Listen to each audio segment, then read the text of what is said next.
Thank you. Hi, everyone. This is Lisa with Maddit. And I just want to go over a quick reminder that the 2026 workers' compensation renewal and audit and what townships need to know and be prepared for it. All right, good stuff. So this will ensure uninterrupted coverage and timely communication from Maddit. And please note the effective date is January 1st, 2026 to December 2026. The invoices are due on January 1st of 2026. And on that same day, clerks and treasurers at your township will receive an email containing your personalized link for your township. Please do not forward this. This is specific to each and every one of the townships that it belongs to. And it is to be completed electronically. And a huge reminder, please only report for W-2 employees. This will not apply to contractors. If you received an email from Maddit saying, hey, we noticed an increase on job code 5506, which is like the snow plowing, it is from us, not spam. We are just checking because we watch for increases, especially with that job code, to make sure that contractors are not being included in the workman's comp. Please add Origami Risk to your email contacts. This will avoid going to your spam and or junk folder. That is our record of communication. So Origami Risk, it will say that in the email, and we also add, please respond to Maddit Insurance at mntownships.org. The audits are due by February 15th, 2026. Same with paper audits. If you are choosing to mail in the paper audit and not doing it electronic, we do ask that you get it in by February 15th. There is a $100 handling fee. This is for all the processing that we do behind the scenes, the reporting to the state, and so there's multiple steps. Once we pull all this information in, so if we had the 2026 audits, if we could get those electronically, it's a big help, but we will accept paper copies. And just make sure if you are submitting by paper to list your township name on it. We see that quite often. We get a form, it's blank without the township, and then it's a guessing game. So let me see what else. This does, on the completion of the audit, will not delay the workers' compensation certificate of coverage or their clerk and treasurer performance bonds. They will be submitted to each township in January. So watch for that. And then just to make sure your contact information for clerks, treasurers, and officers are updated, you can email this information to information@mntownships.org. But if you need any Maddit specific questions or you need assistance with filling out the audit, please contact us. Our phone number is 763-497-2230, or contact us via email at madditinsurance@mntownships.org. And I will also put this in the group chat. But if you have any other questions, please feel free to reach out to us. And any questions for me? Lisa, this is Reno. Would you please go over the dates again? Yes, and Reno, I will actually put those in the group chat as well. But the actual email for the audit will be sent out on January 1st, 2026. And the audit is due on the 15th of February.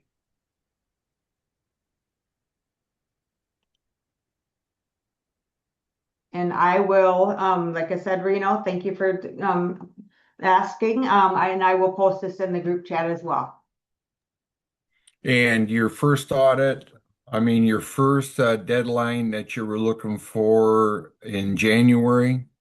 Yep, What was your January 1st. timelines on this? Yep, absolutely. Yep, the email, I'll put when the email is going to be submitted and then the date that the audit is due. So, Thank you. yep, thank you. Any other questions?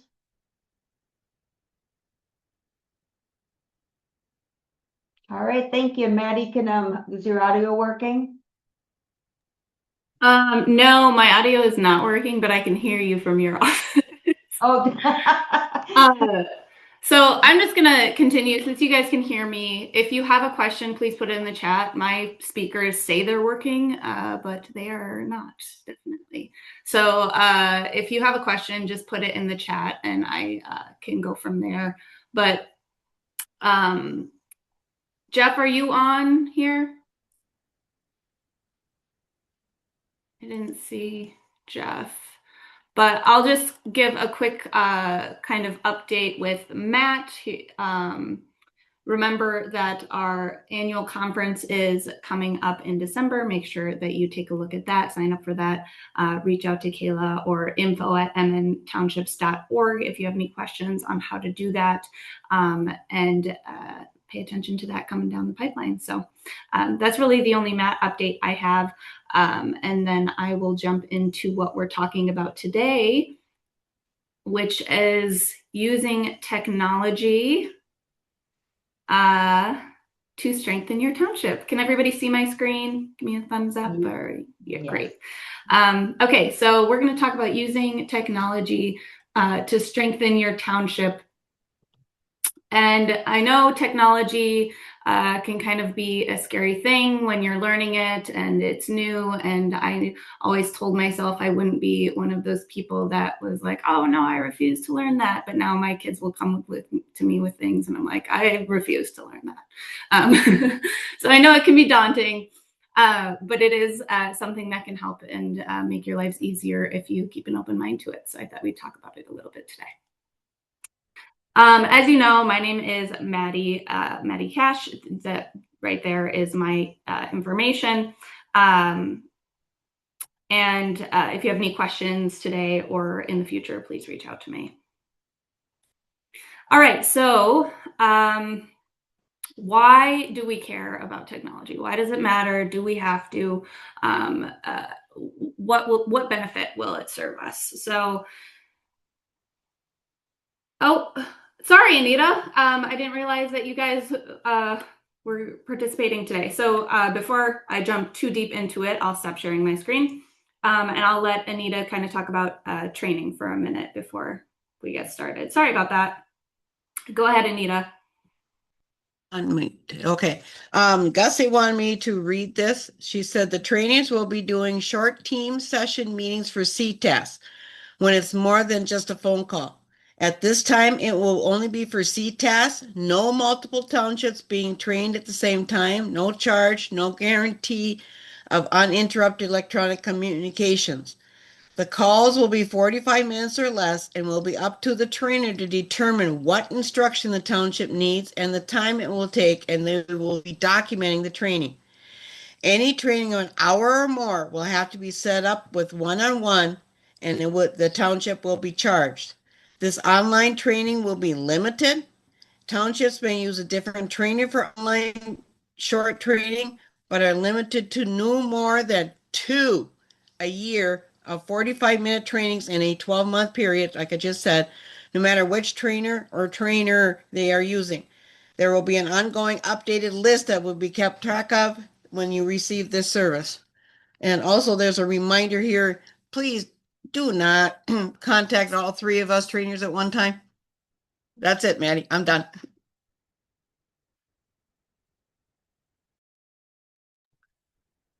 I saw you mouth I'm done, so I think you're good. Okay, good.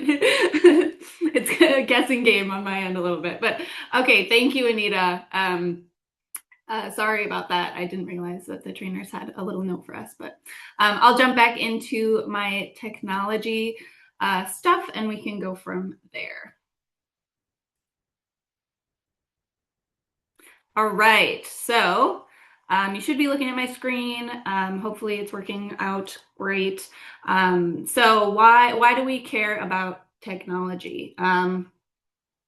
As time marches on, townships are expected to serve residents efficiently, transparently, and with limited resources, more and more so.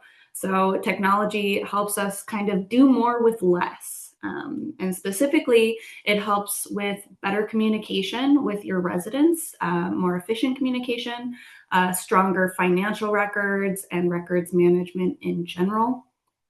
More efficient board meetings, easier to manage board meetings, improved responsiveness to things like data requests or reporting requirements, and better planning or mapping and infrastructure decisions. The key point to this is you don't need a large staff or a budget to benefit from technology. A lot of tools are available to townships that are low cost or even free if you really want to find them. There's a lot of apps for that, you know, like the joke is there's an app for that. There's apps for a lot of things. Now, sometimes they do come with additional requirements and you want to look into that before you get involved. But technology is really there to make our lives easier in a lot of ways. And that's what I'll be talking about today, the benefits of it. Of course, with everything that we talk about, there might be some risks. So you want to make sure to reach out to me or one of the other attorneys or your attorney to kind of talk through that before you get involved in anything like that. All right, so modern communication tools, what are they? What's available to us? Websites and online posting, a lot of you already utilize this. People want information and they want information to be easily accessible and easy to find. So a clear and current township website will help you do that.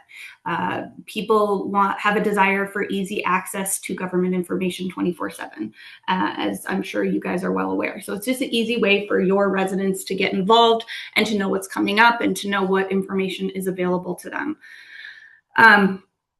It makes official documents easy to find, like your minutes, your notices, your budgets, and review for your township and your residents. Question in the chat, are we required by law or statute to have a newsletter or can we merely post it on our bulletin boards? No, you're not required to have a newsletter. You're also not required to have a website. These are kind of additional notices or additional information outside of your legal requirements. Depending on what you are trying to notify people for, there are different legal notices that you have to give, and that's not what I'm talking about today. What I'm talking about today is kind of just providing information to your residents in a way that's easy for them to access it, which in turn makes your life easier because then they're not hunting you down to find it and they're angry that it's not easier to access and those kinds of things. You're not required to have a newsletter, to have a website, those kinds of things. These are outside your legal obligations.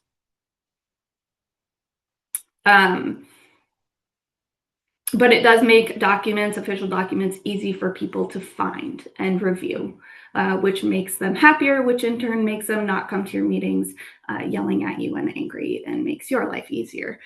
It reduces confusion and resident phone calls, and it broadens outreach and provides updates in a timely manner to all of those people who want it. And it doesn't need to be fancy. It just needs to be consistently updated, right? Maybe keep a schedule of how often you update it and be aware of what's on it when you have it.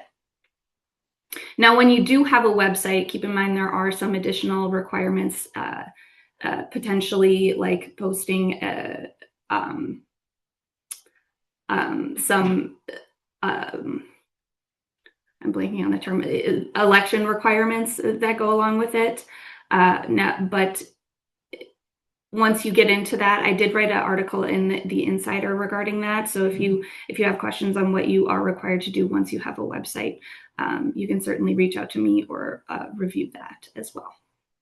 Now, a key reminder for regulations, those are supplemental tools. Websites are supplemental tools and should not be a replacement for your required statutory posting or publishing notice locations. Your website cannot be a published notice or a posted notice. And assume everything that you put on there is public data. All content, posts, comments, emails, those kinds of things, they're all public data. The internet doesn't go away, right? So whatever you put on there is open for the public. People will have access to it. So I always recommend that you create kind of a website or policy to govern the content that's in that, and what you're allowed to put on there, what you aren't going to put on there, those kinds of things, just so everybody's aware and on the same page with that. And establish a moderator, someone who's in charge of what's on there and is in charge of updating it. You want to avoid any political advocacy, personal opinions, profane language, or non-personal data when you're putting information online. Now, email lists and newsletters are another simple way to share reminders about road work or elections meetings or township updates. And it's a sustainable way to distribute non-mandated information like event announcement, recycling schedules, garbage schedules, whatever it is that's important to your residents. It's an easy way to get that out. And it allows residents to opt in, creating a dedicated audience, people who want to hear this information and are genuinely interested in township affairs. And what's also cool about email lists is that it can provide metrics. It'll give you open rates, click-throughs. It'll help you gauge resident interest and effectiveness on those messages. So it'll help you understand what people want to see, what people are interested in, and what's important to them. Treat the list like it's private data. Don't share that information or sell it. People are providing you with their private email addresses, not something you want to share or give away. And make sure that you retain those emails, because all emails sent from the township about township business are government records and must be retained. So make sure you retain those as though they are a government record.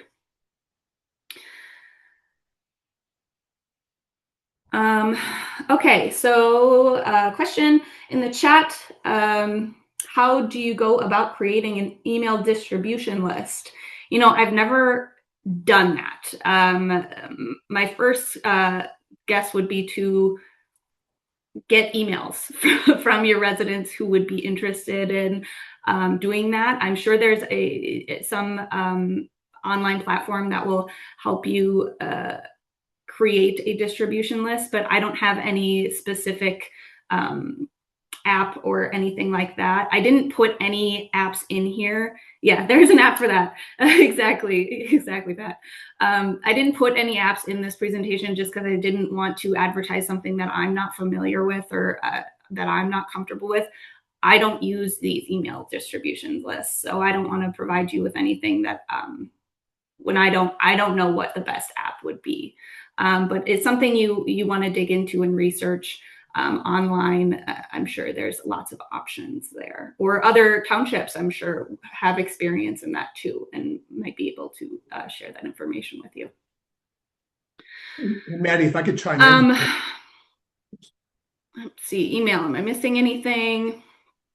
Again, emails don't replace your statutory requirements for posting notices. It's just purely an informational supplement. All right, social media is another thing that we sometimes get questions about, whether a township should have a Facebook or an Instagram or things like that.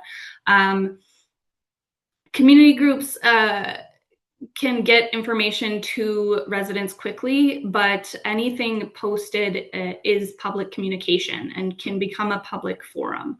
So any moderation of that must be neutral and content-based and not viewpoint-based. You can't delete people's comments, right?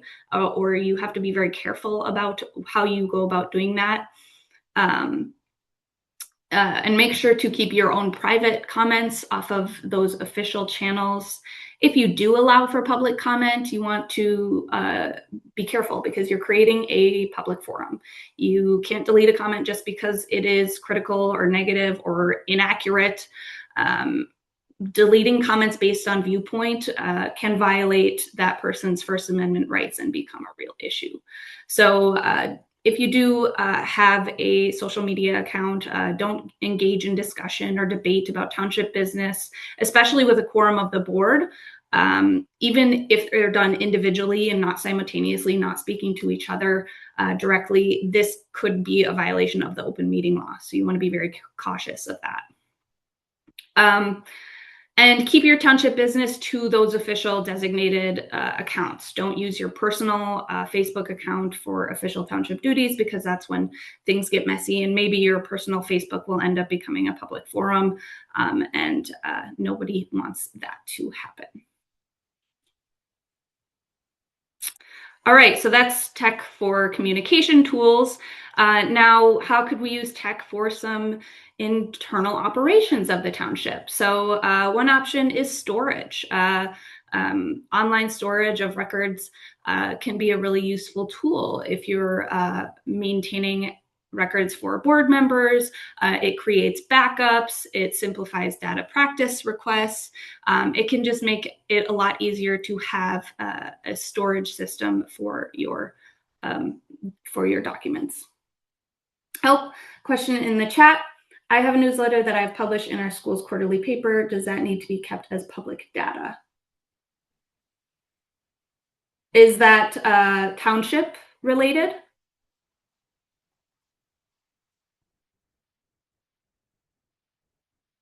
Nathan from Thompson Township?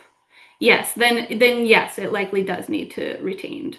I don't know, I don't off the top of my head remember how long it needs to be retained. I would take a look at the record retention schedule if you have adopted that, which I suggest you all do, but that would become public data. And retaining public data, it's easier in a digital format. It can protect kind of against natural disasters, right? It creates backups for the township to have to make sure they have access to that information. And it's easier access. You can search it. It's quicker to find the information that you need. It doesn't change the retention requirement. You still have to follow records retention's rules, and that access must be controlled. So you want to make sure that you have that information for as long as you need to have it, that the people who have access to that information are the only ones who you want to have access to that information, and that the township retains the ownership of all that data. And beyond that, you want to just make sure that you're meeting your legal requirements before you jump onto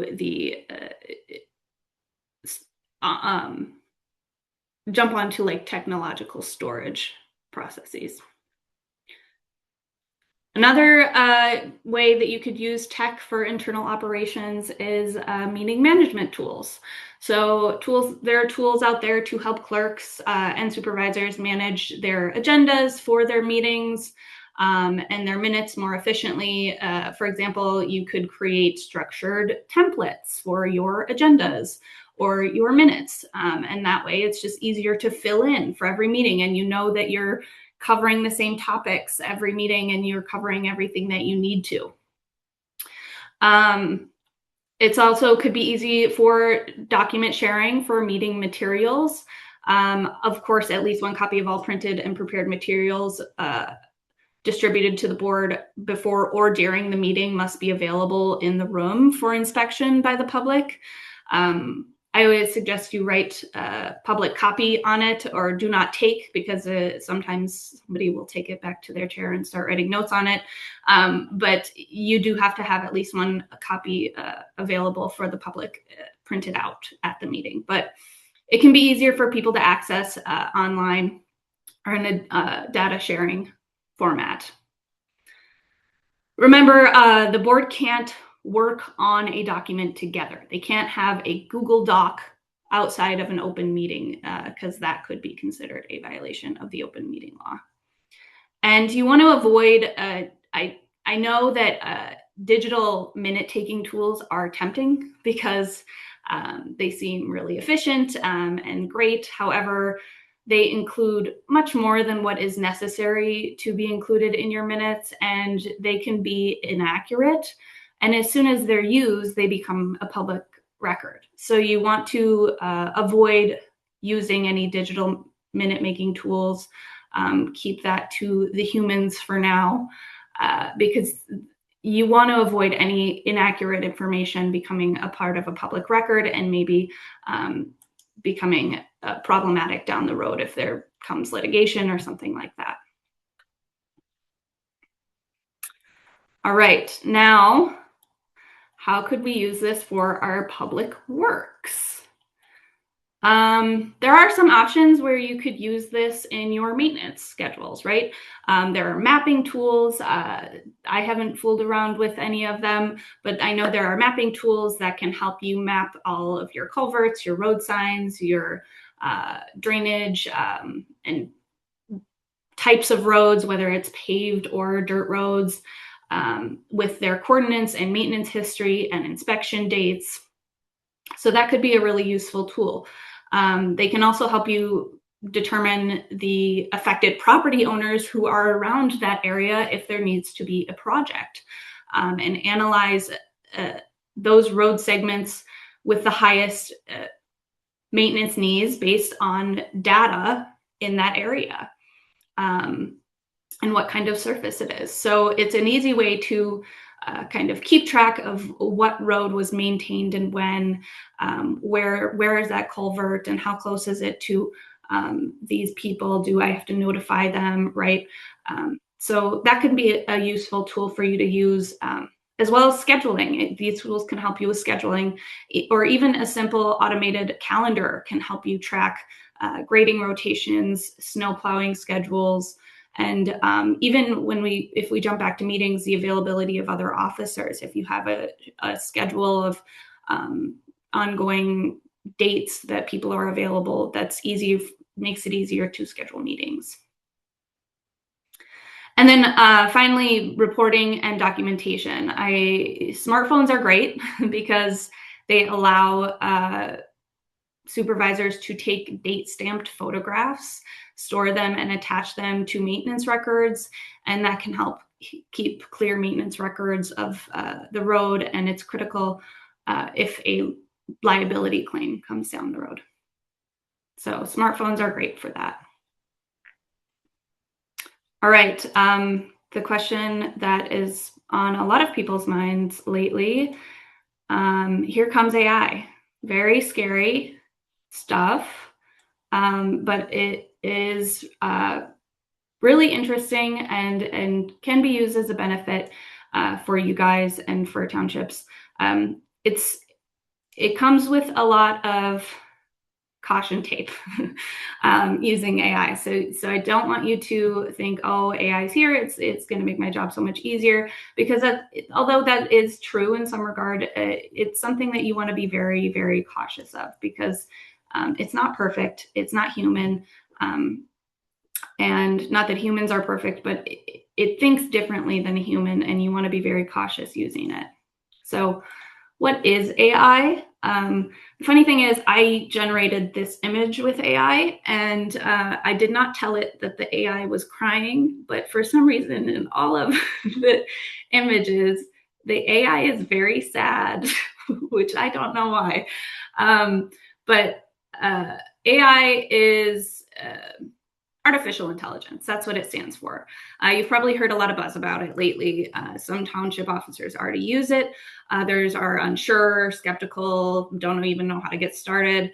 And honestly, both reactions are really reasonable. AI is a simple tool. It seems very easy, but like any tool, you really need to understand what it can and cannot do. So, what is AI and how does it work? AI doesn't think like a person. It predicts patterns based on the information that it has been given. So think of it as an extremely advanced autocomplete. Like when you're typing out a text, sometimes you'll notice that it'll suggest words for you. It's guessing on what it thinks you're going to say.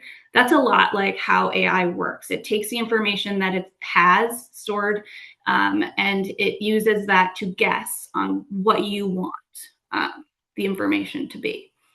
So it can draft documents. It can summarize complex ideas. It can create checklists.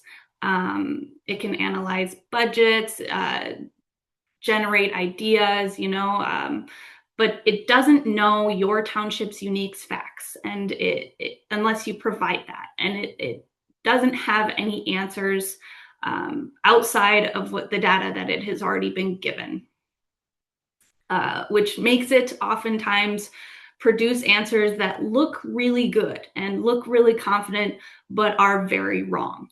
So AI hallucinates a lot, and you want to be very cautious about the information that it's giving you, and it should always be used as kind of a creative idea generator rather than a final document that's the end all be all answers to your problems, because it looks good, but under the surface, it's using data that doesn't apply to your township, or is only applies to cities, or even data that it got from Nevada, right? It's wrong a lot, so you want to be cautious about that. So now that I have complained a lot about AI, what are the benefits? What's good about it? What's great about AI is it can help you a lot in saving time, and it can do that by creating templates for you. What do you want your meetings to look like every time? Again, the AI is crying. I don't know why. It makes me very sad that the AI was just tear-ridden. He was having a bad day. But it creates templates. It can help you draft your newsletters in a way that's really easy to read for residents. And it can be a first draft of materials that you want to be reviewed by your board or an attorney when needed. Again, first draft. You don't want to use this as a final draft for anything, but it can kind of help you figure out where to start, because sometimes the most difficult part about writing anything is where to start. It can help you create basic job descriptions. If you are looking to hire someone, what would the skills of this job typically be? It just kind of gives you ideas on what that might want to look like. And it can help you summarize long clumps of information that maybe you don't understand. And that way, once you get a summary, you can reread the information and kind of have a backup idea. Oh, yes, AI doesn't spell very well. It doesn't at all. Words are something that it gets wrong all the time. Words don't really make sense to AI when generating images, which is very interesting. It gets words wrong all the time. So no matter how specific you are in the image generation generator, it will probably spell something wrong or get a word way incorrect. So yes, thanks for pointing that out. But it's again one of those things where it's fun. These are fun images, but it doesn't fully comprehend what people want and what people need.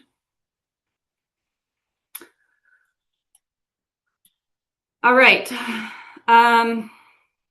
It also improves public communication because it can rewrite text to be more clear and something that is kind of easier to understand for your residents. So if you're having trouble, like, oh, how do I, and again, that's writing text, it's not generating images. Don't generate images to make it more clear, because it doesn't do that very well. But it can help you if you're writing out a paragraph and you say to yourself, I know that's too complex for the everyday resident to understand. How can I make this more clear to them? AI can help you regenerate that to make it sound more casual and easier for people to understand. Again, you want to review it before you send out to anyone, but it's just an idea generator. And it can create, along those same lines, friendly explanations of complex issues, something that not everyone is going to understand the second they pick it up. It'll kind of give you really takes 10 steps back, and it'll be a lot more clear once you're looking at it.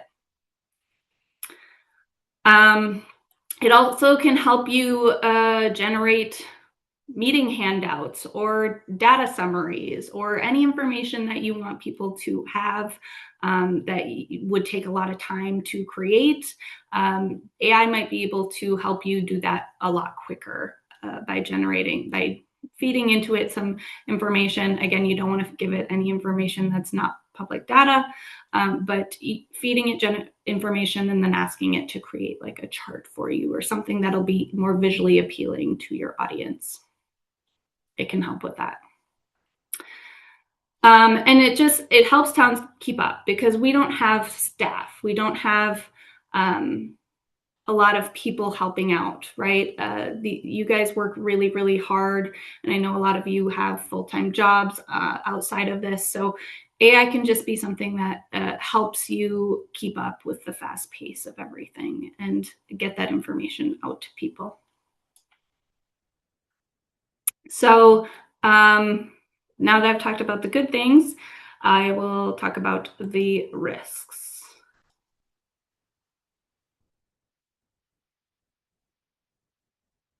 So accuracy is a huge problem with AI. Again, the spelling is not good. But it's fun to generate these images, but even in this, you can see that it doesn't have accurate information all the time. AI does what it calls hallucinates. It takes information that it has and it just produces incorrect data. All of the information that AI gives you sounds good. It sounds correct, but a lot of times it's factually wrong. And you want to base your township government decisions on verified sources, not AI's guesses. And you don't want to put private data into AI because it retains it. It's no longer your information. Any data that you put into AI, you want to be very cautious of where that's going because tools like ChatGPT or Gemini, they don't have any allegiance to you. So you want to be cautious on what you're sharing with them because they are retaining that data for further use. That's how AI works. So don't upload resident complaints, personnel information, private contact information, things like that. Only use AI with non-sensitive public kind of information. And remember, AI does not replace legal advice. There are townships who have truly gotten in trouble for following the legal advice generated by AI. And like I said, it sounds correct when you're reading it. It's an intelligent creature, right? It knows how to articulate things in a very precise way. And you think, wow, that sounds good. That sounds right. I bet it's right. But it hallucinates all the time. The information it provides to you is not correct all the time. So if a AI generated answer is wrong and the township relies on it, the township is responsible. You can't say, well, AI made me do it. The township will be held responsible for that. So you want to be cautious. So it's a good first step just to get an idea of what you think is going on or what you think you need help with. But always reach out to one of us or your township attorney to verify the information before you do that. And anything generated with AI could be considered public record, subject to data practices, or not subject to data practices that you'll want to retain. So you want to be careful with how often you use it and what you're using it for. All right, so how do I use AI safely? I've told you about the benefits, I've told you about the risks, so give me a step-by-step. How can I use this without making really significant mistakes?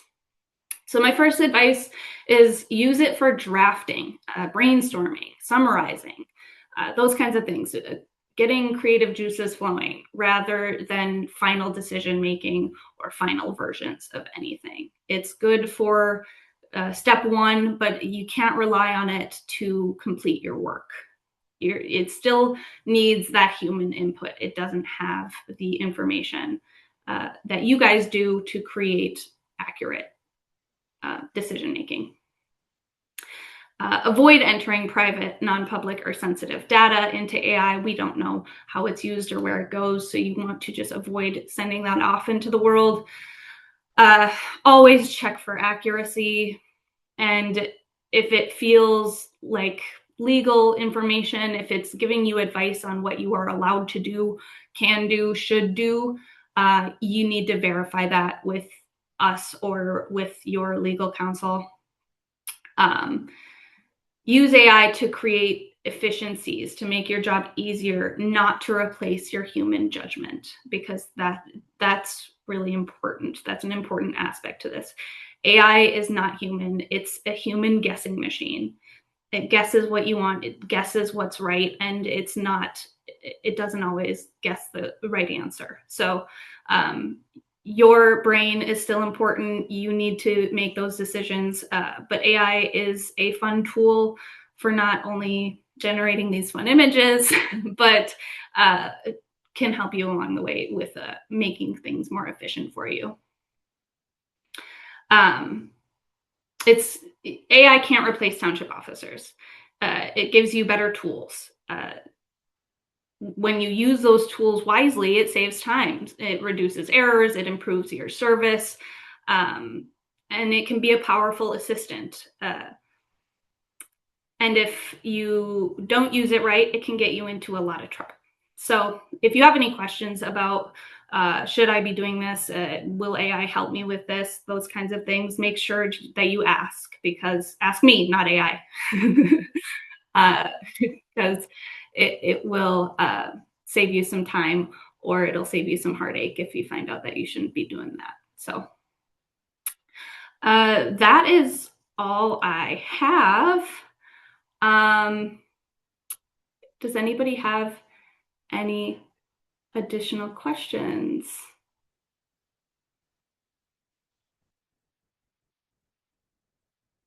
I'm not seeing anything in the chat. Remember, I can't hear. So if you're talking, I'm sorry, I can't hear you. All right. Well, if that is all, I hope you guys have a wonderful day, wonderful afternoon, and cheers. Bye, everyone. Thank you.